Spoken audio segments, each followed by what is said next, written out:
Hello again, everyone. Welcome back to Betrayal at Krondor.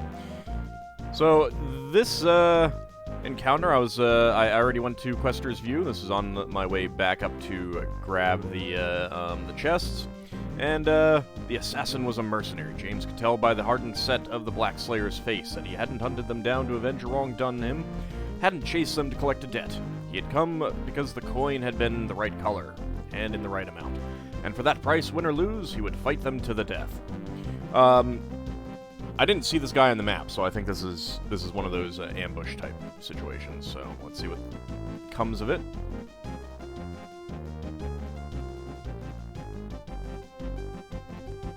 All right, we got one guy, and the guy does look different. You know what? Might as well use some of this actually.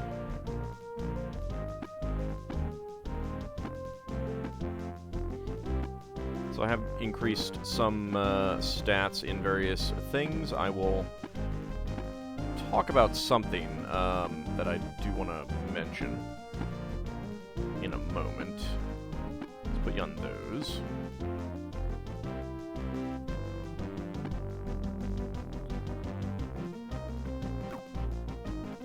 And just miss.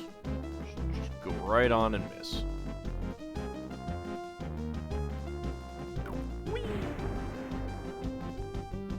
Have a little fire.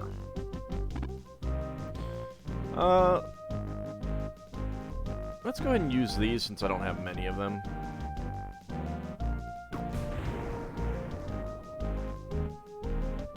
Not bad. Don't miss, don't miss, don't miss. Well, alright. That's an okay miss.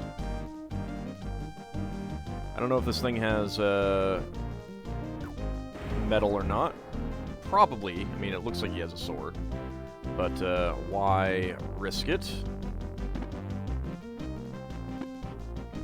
Get onto melee.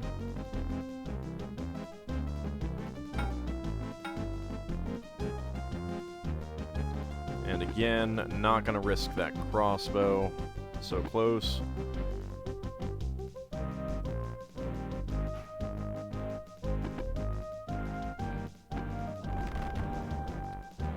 Alright, let's see about not taking any damage, please.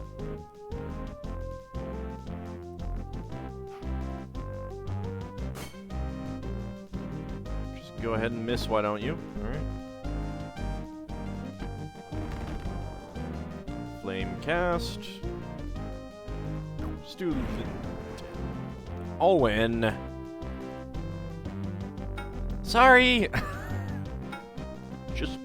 Just miss your target and hit your companion. Seems great. Let's go ahead and blind you again. And there we go. Alright, so where is the body?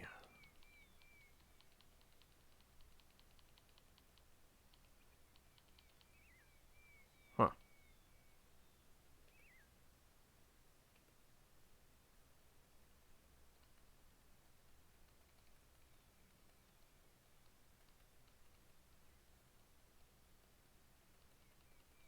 Is there no body to loot? Nope, there he is. I think he's dead, Goroth said, eyeing the Black Slayer's corpse. Let's see. Clerical oilcloth. I don't actually remember what this does. I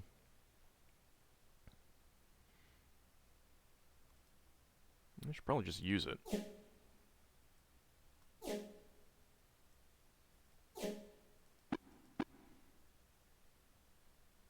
Then again, I could also sell it for money. Get back onto scouting and stealth.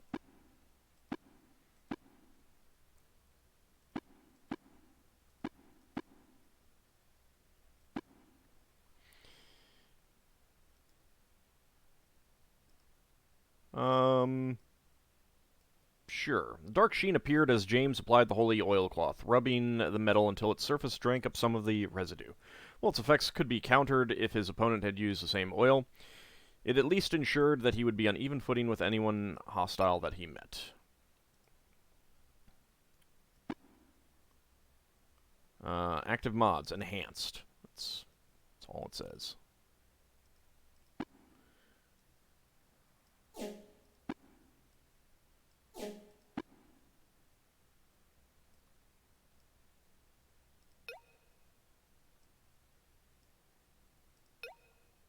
Might as well just use it.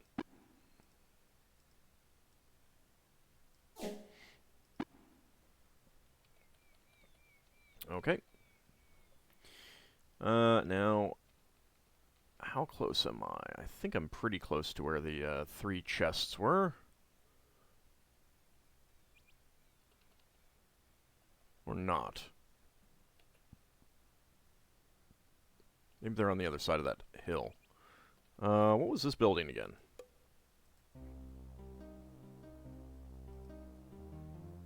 It is a shop. I don't think there's really anything that I need here.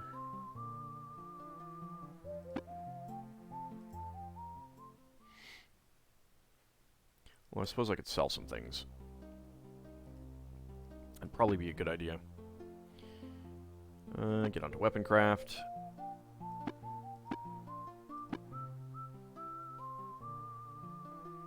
Doesn't really matter for you. You're already max on haggling.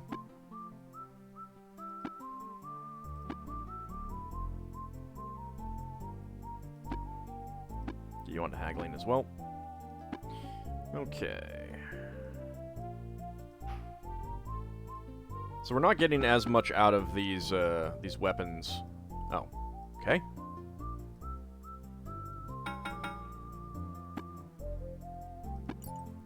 Well, I can sell the armor at least.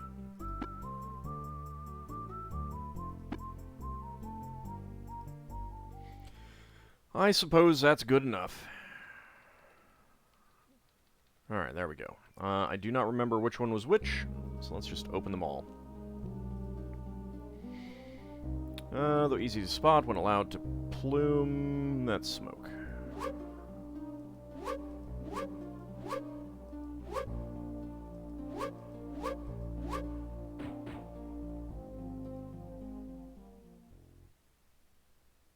You did not have anything.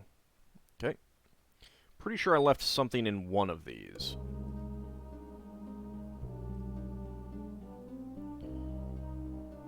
Be you ever so quick with vision keen by your eyes. I think this was just eyes. It was weird to have the answer in the puzzle. Lorgan's journal. I don't remember what that was, if that was for anything. But for now, let's go ahead and leave some poisoned bolts.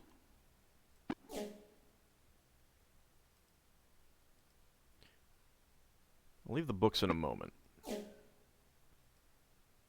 Let's leave the scrolls.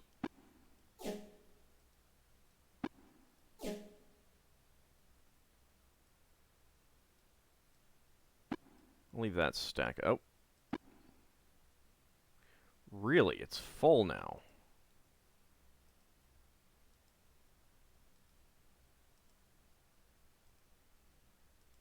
Alright, well I have 2 scrolls of Skyfire. Let's take one and we'll sell it.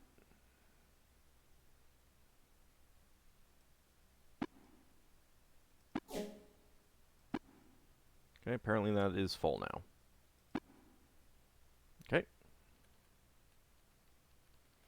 Well, there are 3 chests here, which does mean 3 opportunities to leave things. Is this the other one? Yeah. Precious gift. This has no end. That's ring. Mostly I'm remembering these.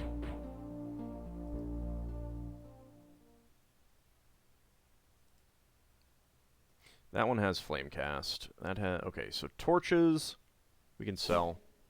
Regular bolts we can sell. Flamecast. Okay, let's go ahead and do something. So you notice that I did use the books a little bit. I think you can only use them once per chapter. Not positive on that, but I'd used this one a bunch, and I only got benefits once. So it might be once per chapter, or it might be once per character. Don't know for sure. So from that point of view, I might want to actually carry one of these around. Strategies of trading. Obviously, Owen is not going to gain any benefit from. Already got the benefit on James. So let's go see. All right, you are on haggling. That's good. Let's go ahead and use this. Meant as a handbook of the relative values of trade items, the work also put forth a number of theories about the nature of trading and offered suggestions on how to deal with difficult merchants who wished not to haggle. After having paged through the work, he went back and made note of some of the maximum values he could expect to make off certain goods in their prime condition. Broadsword, 2 silver, 4 sovereigns, 2 royals, so 4 gold, 2 copper, 2 silver, whatever. Light crossbow, 17 gold, 5 silver. Redweed brew, 61 gold, 2 silver. Ruby, 262 and 5. Mordell lamprey, 17 gold. Picklocks, 12 gold, 2. Not sure if that's for a specific number. I assume so. 12 gold, 2 silver. Standard armor. I don't know why the armor word is not italicized, but whatever. 15 and 7. Emerald, 350. Moradhel brooch, 87.5. Gilder's passkey, 8 and 5. Gallon griefmaker, 122 and 5. And diamond, 1050. So that's prime condition, though. And maybe I already used it on you.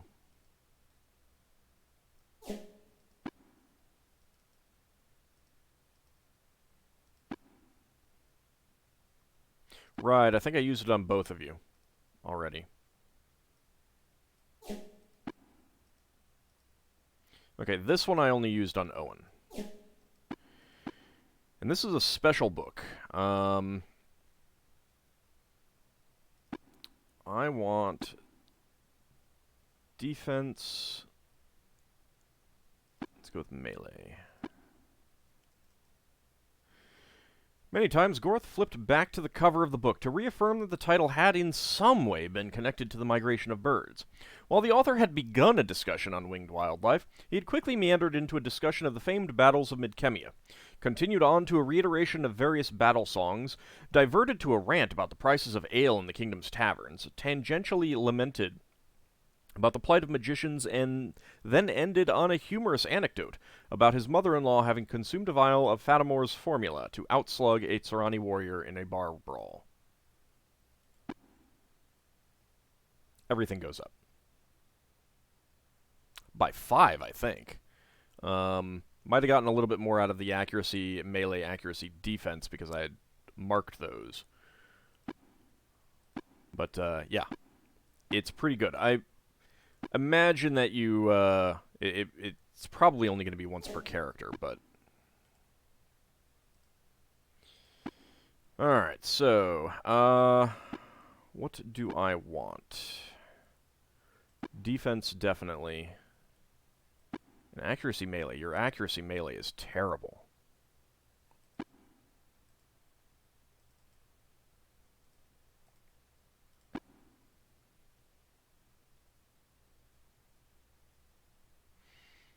Yeah, I think we got an extra point out of defense and melee from doing that.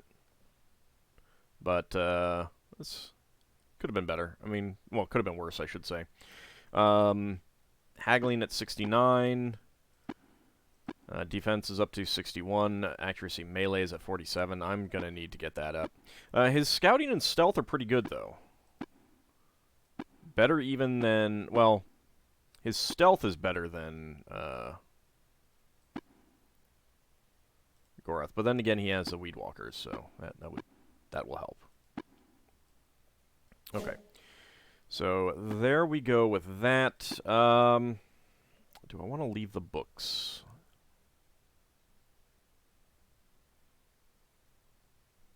Would mean coming all the way back here.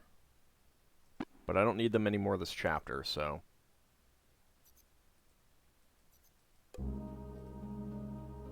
Just gotta click around until I find the thing. Yeah, I'll leave them here.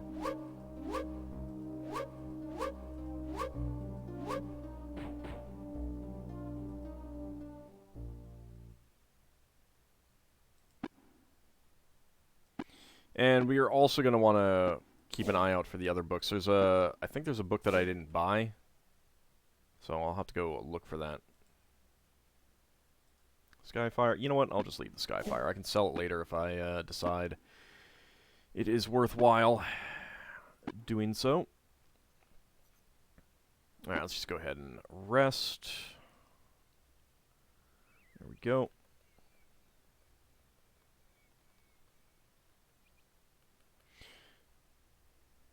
So to a certain extent, there might be a call for wandering around all these maps, but I might do that off camera. Just to get into any fights that there might be out in these areas.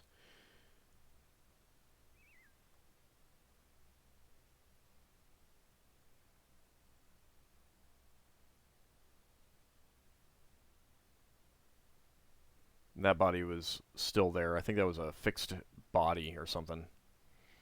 Actually, you know what? Just keep going.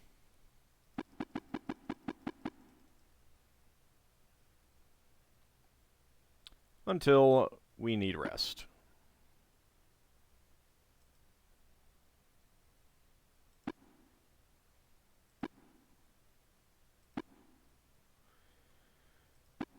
Alright, down to 9, so... There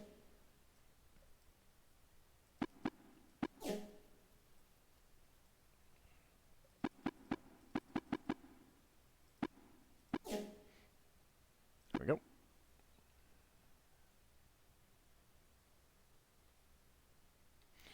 Nah, there's probably nothing new at that temple.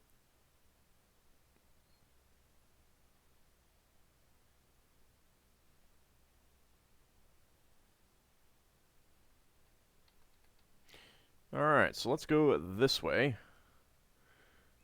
Go ahead and leave the map behind. Let me find the map for the next area.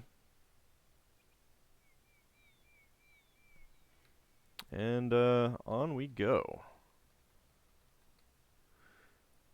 The road led east. Halting for a moment to ponder his options, James stared off in the direction of the kingdom's populated heartland. We'll pass through Malak's Cross or Sethanon if we head this way. Think that's the best idea?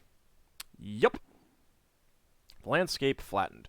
Slowly the hills and trees began to thin, far more sparse in the grassy midlands of the kingdom. How is this the Kingdom of the Isles?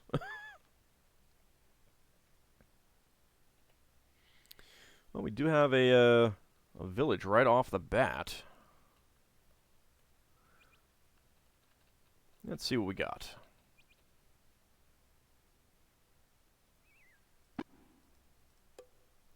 After knocking several times, James had just about concluded that nobody was home. Come on, he said in Owen's general direction. There doesn't seem to be anyone about. Just as he was preparing to leave, a shuffling sound inside the house caught his attention. "Hello, is anybody there?" he shouted. For several more seconds he heard nothing but silence, and again he was about to leave. This time a hoarse whisper stopped his exit, though he couldn't make out what the voice on the other side of the door was saying. "You'll have to speak a little louder. We're just passing through, but we would like to talk to you," James said. "Come back when the sun is no longer in the sky," croaked the voice, "and I will tell you about the Rusalki." Hissing emphasis was placed on this last word. James tried to get some further information, but he was greeted with naught but silence. "Come on," he said. "Let's get going."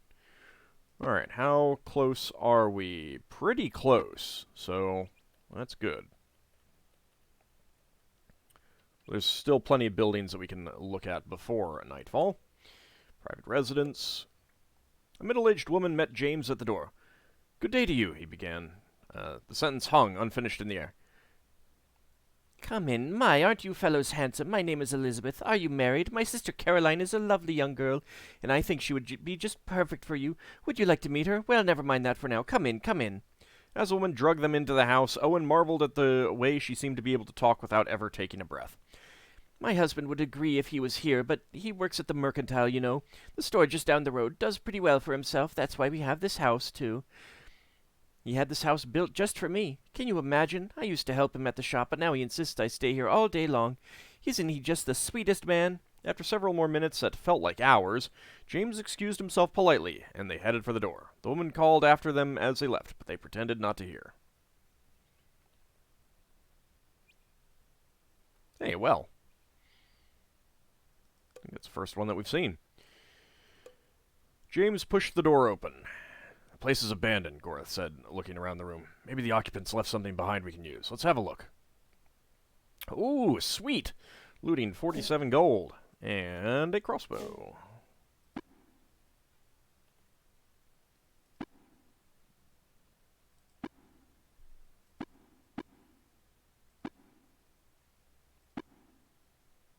Yeah, Gorath is better, but I want to improve James's skill.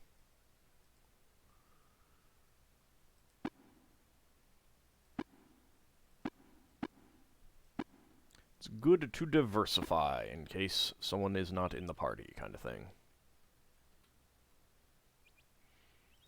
Knock, knock. Shop of some kind. A bell rang. No sooner had James managed to get the door open than he found the shopkeeper was escorting him inside. No repair options. The lay of the goods store was comfortably familiar, arranged in such a common-sense fashion that it took only a few moments for James to locate the items which interested him.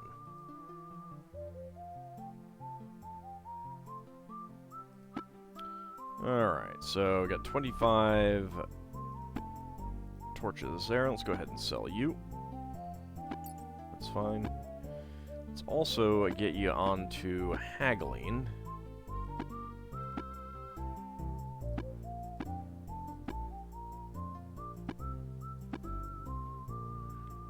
Yeah, I might try to just max out Gorath's haggling next. Anything else that I wanted to sell? I mean, I could sell some of these items.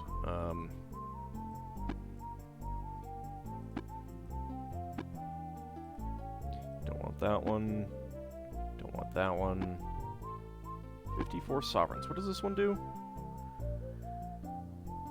Increases your archery. Alright, well. I don't know how long that lasts.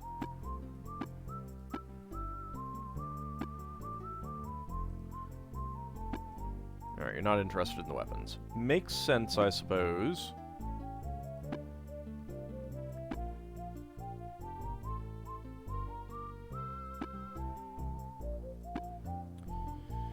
Oh. Oh my. Accounts of Shamata Garrison. Its spine a patchwork of cracked hide and shiny leather, and new pages sandwiched between ancient sheaves of parchment. The book had been repaired numerous times during its long history. Is that going to be the same thing? No. Though the book had been bound in fine leather, it had been ill-treated in the time since it left the scribe's hands. Numerous parchment pages were dog-eared, others smeared with grease or oil. Some pages were half-torn, others were missing altogether. All hallmarks of an oft-used book. Psalms of Dala. The illuminations inside the book depicted a variety of scenes. A man blocking a sword thrust, the goddess Dala watching over men on the field of battle, mercenaries kneeling in front of the Temple of Dala near High Castle. Overall, the text looked more like a religious tract than a manual on battle.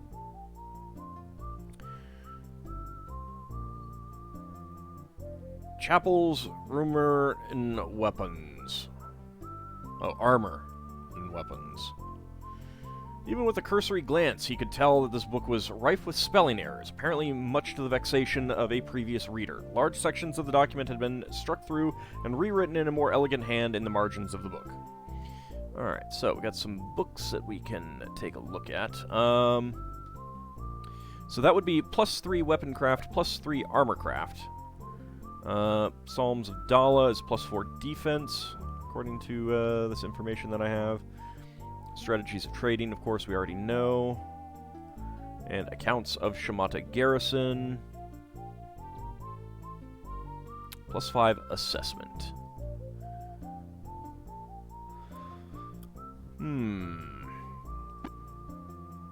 Oh, and Fiffle's bird migrations we can buy. So I think what I will end up doing is, at the end of this recording session, I'll probably swing back here, probably run by all of the previous areas, see if there's any enemies that I can encounter. Unless there ends up being any special fights, I'd probably just off-screen them and off-screen the selling of the stuff, and then come back here and get these books, use them with these characters, and then go dump them in the Mordell Wordlock chest.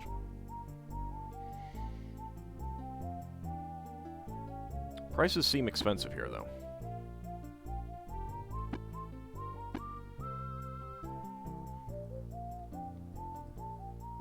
Alright, well. Let's haggle.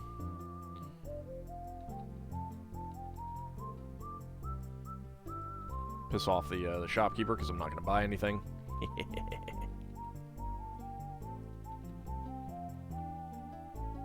So just being around when people are haggling does help other people's haggling skills. But I do think that having, like, trying to purchase it themselves seems to cause it to go up more. Yeah, you're at 99 now.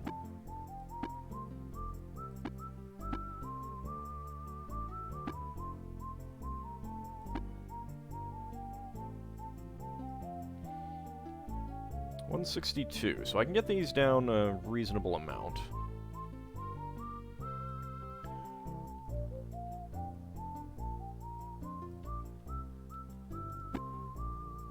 Still at 99. I think it's just that there's a chance for it to go up. Yeah, so he's still at 99. Alright. Depending on how much money I have, I might buy that, yeah, James's haggling has increased. I might go back and buy that lightning staff, too.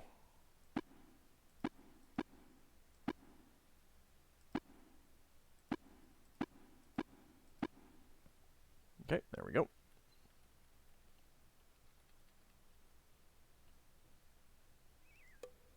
James studied the well. He had hoped perhaps the well would have a sign attached to it with some notation of whether its water was good or bad, but no such information seemed to be in evidence anywhere he looked. Drawing some water from the small well, they drank greedily. Then, stopping only long enough to fill their pouches, they packed up and prepared to leave. Guess it's okay. Condition normal. After we took all that damage, everyone's health and stamina did increase as well. Private residence, Owen said. I'm not sure if anyone is about or not. This place is abandoned. Maybe the occupants left something behind we can use. Let's have a look. Yes. I'll take that. I can sell the shovel.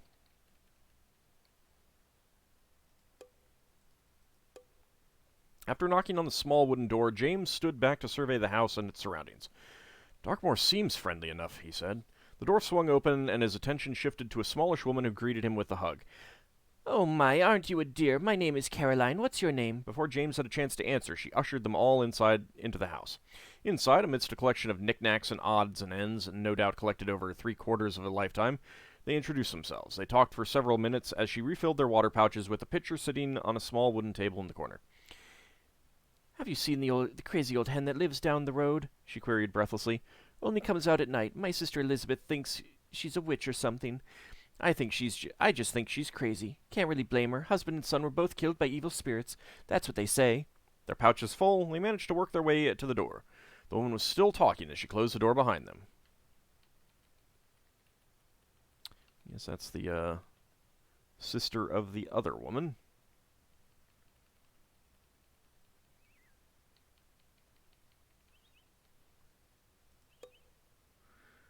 And there is the inn. We will take a look at the inn after we talk to the person about the Rusalki. Let me just take a quick look at something. Yeah, I think these are the last two buildings. Place is abandoned. Hey! Peasant's key. I will take that, thank you. That's nice. Another private residence. James knocked on the door. After a few moments, a dough-faced woman answered, keeping one arm braced behind the door in case her visitors were less than congenial. What is it you want? Although she clearly was addressing James, her gaze danced nervously to the Moradel. I've had enough run-ins with strangers of late. We're looking to get a bit of water James started, but found the old woman had slammed the door.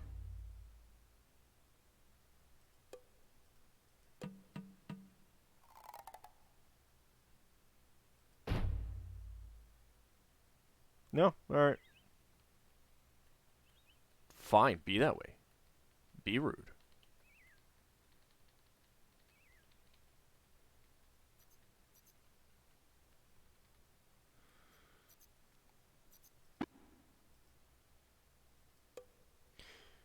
The moon hung in the cloudy sky like a pale lantern. "Come in," said a gruff voice. They opened the door to the small dwelling and walked into the room lit by close to 100 candles. Shadows danced crazily on the walls, a sight so distracting it took James several moments before he noticed a strange old woman sitting cross-legged on the floor. No words were exchanged, but they walked across the room and sat on the floor in front of her.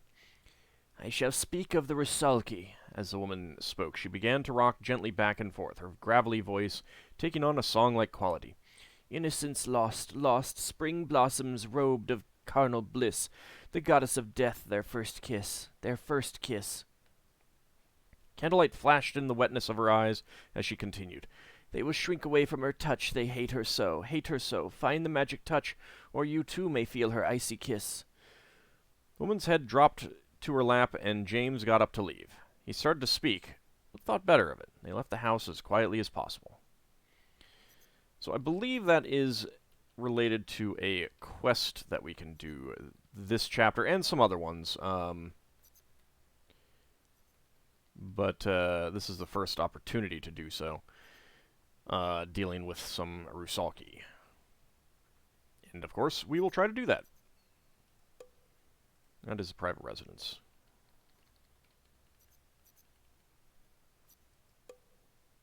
There's the inn. James pushed the door open. As he passed through, he noted the lack of a door latch, a sign that the inn was likely chartered by the local lord to ensure the safety of travelers. Hopefully, it would also mean the inn's furnishings would be suitable. Darkmoor's Rest.